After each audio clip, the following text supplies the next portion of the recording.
اچھا تو مرنے یعنی میں مرنا، یہ وہ فکرہ ہے جو آج سرائکی کے ہر نوجوان کی زبان پر ہے. ہر نوجوان اپنے واٹس ایپ اسٹیٹس پہ، اپنے ٹک ٹاک اسٹیٹس پہ یہ فکرہ لکھ رہا ہے. اور اس فکرے کو تخلیق کرنے والے محمد ظہیر احمد صاحب ہمارے ساتھ موجود ہیں. میاں والی سے ان کا تعلق ہے، لیکن بلا شبہ یہ کیونکہ سرائکی وسیب میں رہتے ہیں تو یہ پورے ہی سرائکی وسیب کا مان ہے، سرائکی وسیب کا فخر ہے. ان سے گفتگو کریں گے اور وہ سب سوال پوچھنے کی، ان سب سوالوں کے جواب حاصل کرنے کی کوشش کریں گے کہ جو آپ جاننا چاہتے ہیں. سب سے پہلے تو آپ کو بکھر نیٹ ورک کے اسٹوڈیو میں ہم ویلکم کرتے ہیں سر. اور سب سے پہلے نا اپنے دیکھنے والوں کو، آپ کا نام تو ماشاءاللہ بہت سرائکی وسیب میں کافی جانا جاتا ہے، لیکن آپ کا جو تعارف ہے وہ بہت کم لوگ جانتے ہوں گے، تو اپنا تھوڑا سا تعارف اپنے دیکھنے والوں کو کروا دیجیے.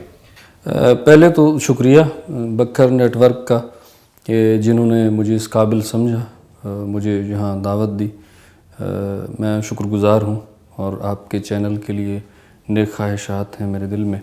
اللہ آپ کو سلامت رکھے، کامیاب کرے. میرا نام جو ہے وہ محمد ظہیر احمد مہاروی ہے، اور میں پیدائش میری میاں والی کی ہے. میری تعلیم بھی میاں والی ہی کی ہے. میاں والی شہر میں رہتا ہوں، اور ایک فارماسیوٹیکل کمپنی سے میں اس میں کام کر رہا ہوں، پرائیویٹ جاب کرتا ہوں. عرصہ 13 سال سے اس انڈسٹری سے وابستہ ہوں میں. ویسے میں اردو میں ماسٹر کیا ہوا ہے، MBA کیا ہوا ہے میں نے HR میں، اور MBA کے بعد پھر مارکیٹنگ ہی بچتی تھی تو شروع کر لی. مارکیٹنگ ہی شروع کر لی ہے. آپ نے ماسٹر اردو میں کیا ہوا ہے، شاعری آپ کی سرائکی میں ہے؟ چونکہ اردو تو ظاہر ہے ہماری قومی زبان ہے، ایک رابطے کی زبان ہے، ہمیں وہ بھی پیاری ہے. لیکن اردو میں نے ڈگری حاصل کی ہے، اور سرائکی جو ہے مجھے ماں کی جھولی میں ملی ہے. ٹھیک ہے. سو اس میں بہت سا فرق ہے، اس میں بہت زیادہ فرق ہے. اچھا مجھے یہ بتائیں کہ یہ جو آپ کا فکرہ ہے تو مرنے یعنی میں مرنا، اچھا تو مرنے یعنی میں مرنا، کب تخلیق کیا آپ نے، کب آپ نے لکھا، اور کون سی کتاب میں ہے آپ کی؟ کیونکہ ینگسٹرز کو بہت زیادہ پسند آیا یہ فکرہ، اور اسپیشلی مجھے بھی بہت زیادہ پسند آیا. اچھا یہ کوئی حادثاتی طور پہ ہوا ہے. میں ان ایکسپیکٹڈلی، ایک تو ہمیں یاد نہیں ہوتا کہ ہم نے کب کیا کہا ہے. ٹھیک ہے، شاعروں کو یاد نہیں ہوتا، کچھ یاد نہیں ہوتا ہمیں، آلموسٹ میرے دوستوں کو. میں تو بلکہ ان شعراء میں ہوں جو مجھے اپنے شعر اکثر یاد نہیں رہتے. تو کہیں پڑھ رہے ہوتے ہیں تو دوست بتاتے ہیں تو یاد آتا ہے. تو یہ یاد نہیں ہے مجھے کب میں نے. البتہ یہ کوئی غزل جو مجھے یاد آ رہا ہے کہ 2014 کے نزدیک، انہی اس سال کے راؤنڈ اباؤٹ لکھی ہوئی ہے. تو اصل میں وہ آپ توقعات نہیں ہوتی کہ کوئی چیز زیادہ پسند آ جائے کسی کو، کوئی کم پسند آ جائے. حالانکہ میں غزل تو میرے پاس، چونکہ میں 18 سال کی میری مشق ہے غزل لکھنے کی الحمدللہ. منجورِ ہوا میں بھی موسٹلی غزلیں ہیں جو 2006 میں چھپی ہے. پھر لکار میں بھی آلموسٹ غزلیں ہی ہیں جو 2012 میں چھپی ہے. پھر 18 میں علا میں تو ہیں ہی غزلیں. تو ایک چیز بہت زیادہ پسند کی جاتی ہے اچانک سے، اس بارے میں کچھ کہہ نہیں سکتے. تو لیکن یہ بھی ہے کہ یہ تو بہت زیادہ لوگوں کو پسند آئی ہے، لیکن اس کے باوجود بھی میرے بہت سے شعر ہیں جو لوگوں کو یاد ہیں اس کے علاوہ بھی. سو میں اس لیے زیادہ لیکن سوشل میڈیا کے اوپر نا آپ کا یہ سینٹینس یا یہ شعر جو ہے، یہ تو آپ کو بھی فیل ہوتا ہوگا کہ بہت زیادہ چلے، تو کیسی فیلنگز کیسی آتی ہے کہ یار یہ شعر بڑا نکلا ہوا ہے، ہر نوجوان یہ شعر اپنے واٹس ایپ اسٹیٹس پہ لگا رہا ہے. میں نے بھی 2-4 بار لگایا ہے، اپنے ٹک ٹاک اسٹیٹس پہ بھی لگاتا ہے. تو کیسی فیلنگز ہوتی ہیں؟ بڑی خوشی ہوتی ہے. ظاہر ہے آپ کی تخلیق کو جب سراہا جا رہا ہو، اسے پسند کیا جا رہا ہو. ہم بھی تو آپ دوستوں کے لیے، اپنے سامعین کے لیے، مطلب کہ قارئین کے لیے لکھتے ہیں. اگر انہیں کوئی چیز پسند آتی ہے تو ہمیں بہت زیادہ خوشی ہوتی ہے، اور اس کو ہم لفظوں میں بھی بیان نہیں کر سکتے. ٹھیک ہے. اچھا ایک بات یہ کہ یہ جو آپ کا شعر ہے، یہ شعر اور آپ نے جو شاعری شروع کی، کیونکہ ایک نا تاثر بنا ہوا ہے ہماری عوام کے اندر کہ جو شاعر ہوتے ہیں نا وہ یا عشق میں ٹوٹے ہوئے ہوتے ہیں، یا ان کو دنیا بھر کے سارے غم ملے ہوئے ہوتے ہیں، یا ان کے ساتھ ایسے مسائل ہوئے ہوتے ہیں کہ وہ پھر شاعری کرنا شروع کر دیتے ہیں. تو ایک تو آپ شاعر ہیں، اوپر سے آپ نے یہ لائن لکھ دی، تو آپ کو ایسا کون سا دکھ ہے؟ آپ جو عشق کی بات کر رہے ہیں نا، تو عشق تو آلموسٹ سب لوگ کرتے ہیں، تو پھر سب شاعر کیوں نہیں ہوتے؟ ایک سوال تو یہاں یہ بھی پیدا ہوتا ہے. ایسا نہیں ہوتا. یہ ایک خداداد صلاحیت ہے، آپ کہہ کچھ نہیں سکتے. ہم کیوں شاعر بنے، ہم نے کب پہلا شعر کہا، کب ہمارے ذہن میں یہ بات آئی، یہ ہمیں بھی نہیں پتہ. یہ خداداد صلاحیت ہے. اور میرے نزدیک مجھے لگتا ہے کہ یہ انتہائی جو سینسٹیو لوگ ہوتے ہیں، جو باریکی سے چیزوں کو دیکھتے ہیں، وہ پھر ودیعت کی ہوئی رب العزت کی طرف سے جو ہے نا وہ انہیں ایک ایسی طاقت بھی ہوتی ہے، ایسا علم بھی ہوتا ہے کہ وہ اسے لفظوں میں ڈھال لیتے ہیں، تو اس کے بعد شعر نکل آتے ہیں. یعنی کہ یہ اللہ کی طرف سے دی ہوئی ایک نعمت ہے. انسان خود چاہے تو شاعر نہیں بن سکتا. نہیں ایسا نہیں ہو سکتا. انسان خود چاہے مشکل ہوتا ہے. اچھا کیونکہ آپ میاں والی سے تعلق رکھتے ہیں، میاں والی میں بہت سارے سنگرز بھی ہیں اور میاں والی میں بہت سارے شاعر بھی ہیں، تو جو میاں والی سے تعلق رکھنے والے جو آپ کو دیکھ رہے ہیں تو ان کے لیے میاں والی میں سب سے زیادہ شاعر کون سا ہے جس سے آپ انسپائر ہیں؟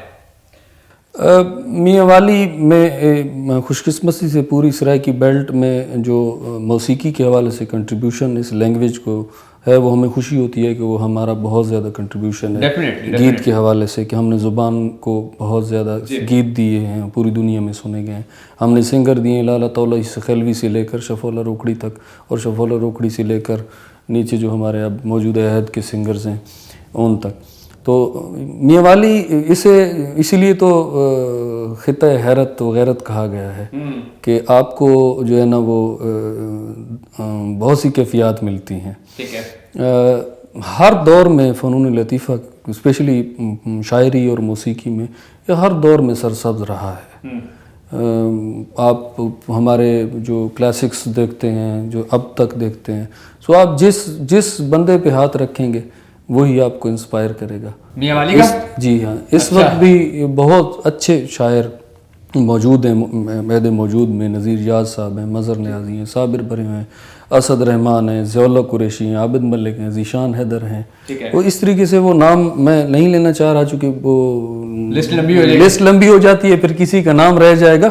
ایسی بات نہیں. بتانے کا مقصد یہ ہے کہ میاں والی ہر دور میں اردو اور سرائیکی شاعری کے حوالے سے بڑا خوش قسمت رہا ہے کہ اسے بڑے بڑے نام ملتے. میاں والی میں میاں والی کے حوالے سے جو ایک تاثر ہے نا، میاں والی کے لوگوں میں نا ایک وہ غصے کا جو عنصر ہے وہ بھی بہت زیادہ ہوتا ہے، لڑائی جھگڑے کا عنصر بھی بہت زیادہ ہوتا ہے، آپ کو بھی پتہ ہوگا. تو یہ ایک طرف اتنی سخت مزاجی اور دوسری طرف اتنی نرم مزاجی کہ وہ جو اتنی سینسٹیوٹی، تو یہ دونوں ساتھ ساتھ چل رہے ہیں. ہر خطے کا اپنا مزاج ہوتا ہے. جی. ہم چونکہ ایک نکر پہ ہیں، ادھر سے ہمیں پنجاب ٹچ کر رہا ہے، ادھر سے پوٹوہار ٹچ کر رہا ہے، ادھر سے پشتو ٹچ کر رہا ہے. ٹھیک ہے. تو ہمارے مزاج جو ہے نا وہ تھوڑے سے ڈفرینٹ ہیں ہمارے اوورال سرائیکی بیلٹ سے کہہ لیں تو وسیب سے کہہ لیں. لیکن میاں والی کے لوگوں کے متعلق ہمارے استاد محترم فیروز شاہ صاحب مرحوم کہا کرتے تھے کہ یہ ایک کوالٹی ان میں جو ہے نا وہ انتہائی منفرد ہے میاں والی کے لوگوں میں، کہ یہ دوستی اور دشمنی میں کھڑے ہیں. دوستی اور دشمنی میں کریں. دوستی میں ہوں گے تو پھر وہ شاعری کریں گے. اچھا. دشمنی ہوں گے تو پھر لڑائی کریں گے. اچھا، عطا اللہ عیسیٰ خیلوی صاحب ہوں یا دوسرے سنگر ہوں یا بکھر کے احمد نواز چھینا صاحب ہوں، سرائیکی زبان کو، سرائیکی کلچر کو، سرائیکی وسیب کو انٹرنیشنل دنیا تک، پوری دنیا تک پہنچایا. جو اب نئے شاعر آ رہے ہیں، اسپیشلی ٹک ٹاک شاعر ہیں، بہت سارے شاعر جو ہیں وہ واٹس ایپ اسٹیٹس والے ہیں جن کے میوزک پیچھے چل رہا ہوتا ہے اور وہ فیمس ہو رہے ہوتے ہیں. تو آپ کو کیا لگتا ہے کہ اس طرح کے شاعر بھی سرائیکی زبان کی ترقی میں کردار ادا کر رہے ہیں یا نقصان ہو رہا ہے سرائیکی زبان کو؟ کسی دور میں بھی اس عہد کا جو میڈیم ہے اس سے آپ انکار نہیں کر سکتے. ٹھیک ہے. آپ فیس بک سے، آپ ٹک ٹاک سے، آپ ٹویٹر سے، آپ کسی سے بھی انکار نہیں کر سکتے. اور یہ اس کو پازیٹیو آپ اگر یوز کر رہے ہیں تو وہ بینیفیشیل ہی ہوتا ہے. سپوز اس دور میں بھی اگر ہم ٹک ٹاک اور فیس بک اور اس چیز کو استعمال نہیں کرتے تو اٹس مین کہ ہم عہد کے ساتھ نہیں چل رہے، تو ہم پیچھے رہ جائیں گے. اس کا استعمال بہت مفید ہے، لوگ کرتے بھی آ رہے ہیں. لیکن تھوڑا سا اس میں ہمارے لوگوں کو، مجھے بھی اس چیز کا خیال رکھنا چاہیے کہ جو میرٹس ہیں پوئٹری کے یا سنگنگ کے، وہ کہیں جو ہے نا وہ پیچھے نہ رہ جائیں. یعنی کہ جو میرٹس ہیں ان کے اوپر آپ پورا اتریں اور اس کے بعد اگلا قدم رکھیں. یعنی شہرت کا مقصد قطعاً یہ نہیں ہے کہ آپ جانے گئے ہیں. ہاں جی. شہرت کا مطلب یہ ہے کہ آپ مسلسل جانے گئے ہیں. ٹھیک ہے. اس کے پیچھے آپ کی ریاضت اگر نہیں ہے، محنت نہیں ہے، آپ نے سیکھا نہیں ہے، آپ سنگر ہیں تو آپ کے کریڈٹ پہ کتنے معروف سانگ ہیں، کوئی ایک ہوگا تو وہ ایک تو بہت جلدی ختم ہو جائے گا. آپ شاعر ہیں تو آپ کے کریڈٹ پہ بکس کتنی ہیں، ٹھیک ہے، آپ نے کس معیار کی مطلب کہ شاعری کی ہے. تو یہ میرٹ کو جو ہے نا استعمال الیکٹرانک میڈیا کا ضرور ہونا چاہیے، لیکن میرٹس جو ہے نا وہ اس پہ کوئی کمپرومائز نہیں ہے، وہ سب سے پہلی چیز ہے. آپ نے کہا کہ ڈفرینٹ کیٹیگریز ہوتی ہیں پوئٹری کی، تو آپ کس قسم کی پوئٹری کرتے ہیں؟ عشق والی پوئٹری کرتے ہیں، ویسے یہ شعر تو عشق والا ہی ثابت کرتا ہے، یا آپ کسی معاشرتی مسائل پر پوئٹری کرتے ہیں، یا کوئی اور آپ کی سمت ہے پوئٹری کرنے کی زیادہ؟ اب رومانس کے بغیر تو ظاہر ہے شاعری نامکمل ہے، اور لیکن مزے کی بات یہ ہے کہ میرے پاس ایسی غزلیں بہت کم ہیں جس کا آپ ذکر کر رہے ہیں رومانس پہ. تو اوورال مسائل، اوورال لینگویج کو میں دیکھتا ہوں، الفاظ کو سیو کرنے کی کوشش کرتا ہوں.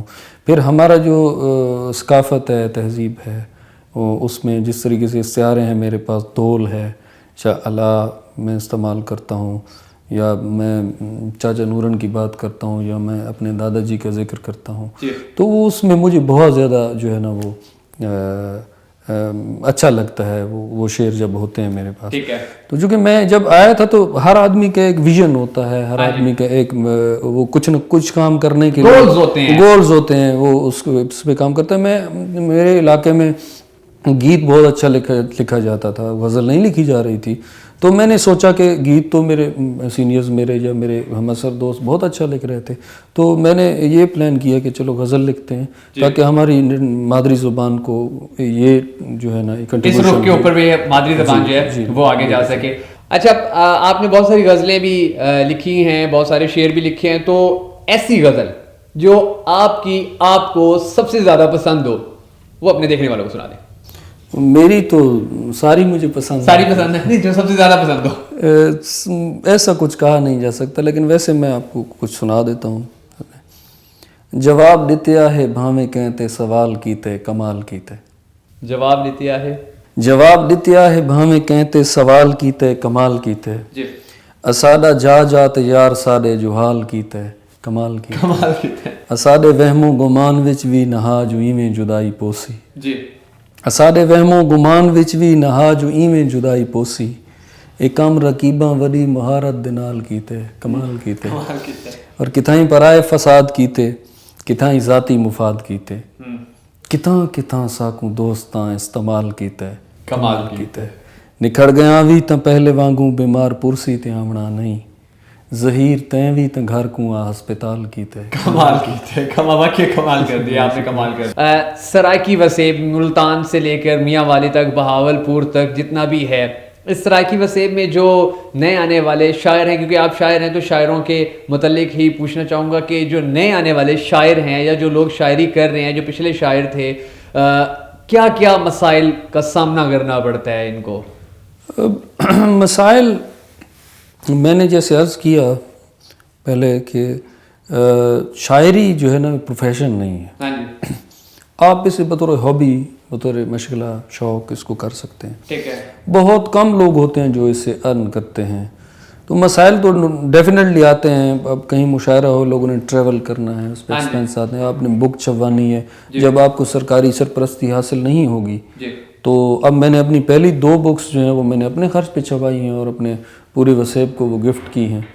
تو ظاہر ہے اب چونکہ بہت زیادہ ایکسپینسو یہ ہو گئی ہیں بکس چھپنا، تو حکومت جب تک سرپرستی نہیں کرے گی تو لوگ تو مشکل کا شکار ہی رہیں گے.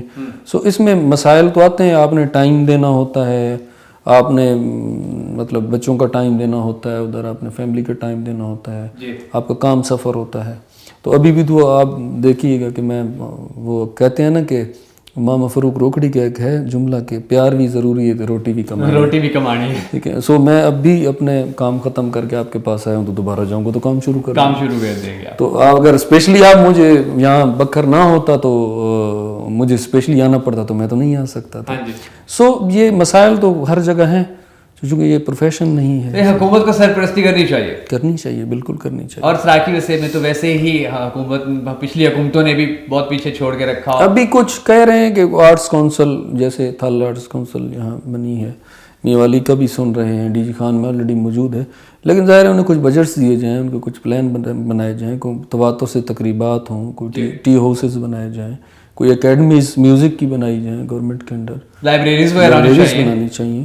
تو اس قسم کے کام ہوں گے تو پھر لوگ اس قسم کے کام ہوں گے تو ہی جو شاعروں کے مسائل ہیں اگر مکمل طور پر ختم نہیں ہوں گے تو یقیناً کم ہو جائیں گے. جاتے جاتے سرائکی وسیب میں رہنے والوں کو اور ان سب کو جن تک آپ کا یہ پروگرام جائے گا کیا پیغام دینا چاہیں گے؟ پیغام وہ کہتے ہیں نا کہ میرا پیغام محبت ہے جہاں تک جائے. ایک دوسرے کے ساتھ اچھا بیہیو رکھیں, خلق خدا کو خوش رکھیں, اپنے آس پاس کے لوگوں کا خیال رکھیں, کیونکہ آپ اپنے آس پاس کے لوگوں کا خیال نہیں رکھیں گے تو آپ کا بھی کوئی خیال نہیں رکھے گا. تھینک یو سو مچ. یہ تھے ناظرین ظہیر بھائی, میاں سے تعلق ہے ان کا اور بہت اچھے شاعر ہیں اور نوجوانوں میں بڑے مقبول بھی ہیں. ہماری کوشش ہوگی کہ اپنے سرائکی وسیب کی آواز کو اسی طرح لوگوں تک پہنچاتے رہیں, آپ تک پہنچاتے رہیں, دنیا تک پہنچاتے رہیں. بہت ساری دعاؤں میں یاد رکھیے گا. جلد ہی ایک نئے پروگرام کے ساتھ آپ کی خدمت میں حاضر ہوں گا. اس تک کے لیے اجازت دیجیے. اللہ حافظ.